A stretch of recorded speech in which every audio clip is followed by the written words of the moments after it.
पश्चिम बंगाल में इच्छापुर के एक स्कूल में दो दोस्त रोहन और सोहन पढ़ते थे। दोनों दोस्त स्कूल के बाद स्कूल के ही पास वाले खेल ग्राउंड में क्रिकेट खेलते रहते थे। वो दोनों स्कूल में भी तथा स्कूल के बाद भी सारे दिन शरारत करते रहते थे, जिससे उनके टीचर और माता पिता बहुत परेशान रहते थे। एक दिन दोनों दोस्त स्कूल के बाद शाम के समय स्कूल के पास वाले खेल ग्राउंड में खेल रहे थे। तभी रोहन ने एक जोरदार शॉट मारा तो गेंद स्कूल की दीवार के ऊपर से स्कूल के अंदर चली गई। शॉट मारते ही रोहन उछल पड़ा और बोला, देखा मेरा शॉट, जा अब जल्दी जा, बॉल लेके आ। तो सोहन बोला, मैं क्यों लाऊं? शॉट तो तूने मारा है, तू लेकर आ। ऐसा करते करते दोनों आपस में तू मैं करने लग गए। फिर रोहन ने कहा, यार ऐसे लड़ने से कुछ नहीं होगा, अंधेरा भी हो रहा है, दोनों साथ ही चलते हैं और बॉल लेकर आते हैं। इस बात से सोहन भी सहमत हो गया और दोनों बॉल लेने के लिए स्कूल के गेट पर खड़े होकर चौकीदार को बुलाने लग गए। बहुत देर तक बुलाने के बाद भी जब कोई नहीं आया तो रोहन बोला, ऐसे कितनी देर चिल्लाते रहेंगे, चल दीवार के ऊपर से कूद कर चलते हैं। तो सोहन बोला, नहीं यार, चौकीदार देख लेगा तो कल प्रिंसिपल सर को बता देगा और फिर हमें डांट पड़ेगी। तो रोहन बोला, अरे तू डरता बहुत है यार, कहाँ है चौकीदार यहाँ?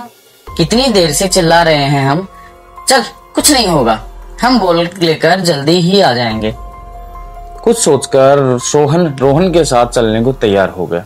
अब दोनों दोस्त दीवार के ऊपर से कूदकर स्कूल के अंदर चले गए और बॉल ढूंढने लग गए। बहुत देर ढूंढने के बाद भी जब बॉल नहीं मिली तो सोहन बोला, चल यार बॉल नहीं मिल रही है, अंधेरा भी हो रहा है, कल नई बॉल खरीद लेंगे। दोनों दोस्त वापस जाने ही वाले थे कि एक कमरे में अचानक से लाइट जल गई और वहां से कुछ आवाजें आने लग गई। ये देखकर सोहन को डर लगने लग गया और वह जल्दी वापस जाने को बोलने लगा। पर रोहन बोला, यार यहाँ तक आ ही गए हैं तो चौकीदार से पूछकर बॉल ढूंढ लेते हैं, बॉल मिल जाएगी तो वापस घर चल लेंगे। तो सोहन मान गया और दोनों उस कमरे की ओर चल पड़े। दोनों जब उस कमरे के दरवाजे के पास पहुंचे और कमरे के अंदर का दृश्य देखा तो दोनों की हालत खराब हो गई। कमरे में स्कूल का चौकीदार चुड़ैल के रूप में था और वहां पर तो उसका पूरा परिवार भी चुड़ैल ही था।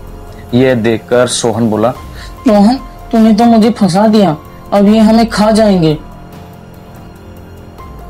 तभी अचानक चौकीदार चुड़ैल ने उन दोनों को देख लिया और उनको पकड़ लिया।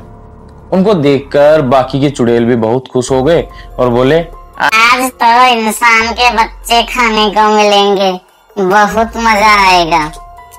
तो चौकीदार चुड़ैल ने बोला, ये तो वही दो लड़के हैं जो दिन में सारे दिन शरारत करते रहते हैं और सबको बहुत परेशान करते रहते हैं, आज इनको नहीं छोड़ेंगे। ये सुनकर रोहन और सोहन बहुत डर गए।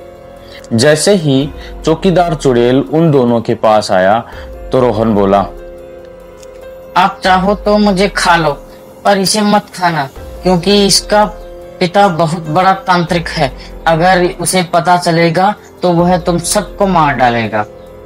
यह सुनकर चुड़ैल बहुत गुस्से में हो गया और बोला, ऐसा कौन सा तांत्रिक है, जरा मैं भी तो देखूं, मैं क्या डरता हूँ ऐसे तांत्रिक से।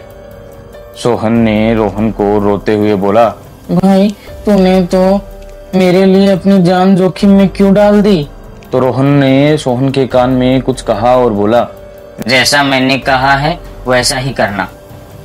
सोहन वहां से भाग कर निकला और सारी बात अपने पिता एवं बाकी के गांव वालों को बता दिया। तो वहीं पर एक बुजुर्ग ने बताया कि उस चुड़ैल को हम ऐसे नहीं मार सकते, पास में ही एक साधु बाबा रहते हैं, वो हमारी मदद करेंगे। सभी गांव वाले साधु बाबा के पास पहुंचे और उनको सारी बात कह सुनाई। बाबा जी ने उनकी सारी बातें ध्यान से सुनकर बताया, आज से 20 साल पहले इस स्कूल में आग लगने के कारण यहाँ का चौकीदार उस आग में जलकर मर गया था, परंतु उसके आधे जले हुए शरीर को स्कूल के पास में ही जमीन में दफना दिया गया। जिससे उसकी आत्मा को शांति नहीं मिली। अब उसके शरीर को निकालकर पूरी तरह से जलाना होगा, जिससे उसकी आत्मा को शांति मिल सके। बाबा जी की बात सुनकर सभी गांव वाले बाबा जी के साथ स्कूल में चले गए। जैसे ही सब लोग स्कूल में पहुंचे तो चुड़ैल ने उन पर हमला कर दिया, पर बाबा जी ने उसी वक्त अपने मंत्रों से चुड़ैल को बांध दिया। अब चुड़ैल कुछ नहीं कर पा रही थी। उधर गांव वाले बाबा जी की बताई हुई जगह पर खुदाई करने लग गए। थोड़ी देर में ही उनको वो चौकीदार का आधा जला हुआ शरीर मिल गया। अब बाबा जी ने पूरे मंत्रों के उच्चारण के साथ उस पर गंगा जल छिड़का और उसको जला दिया। उसके जलते ही उधर चुड़ैल भी जलने लग गई और बाकी की चुड़ैल भी डरकर भाग गई।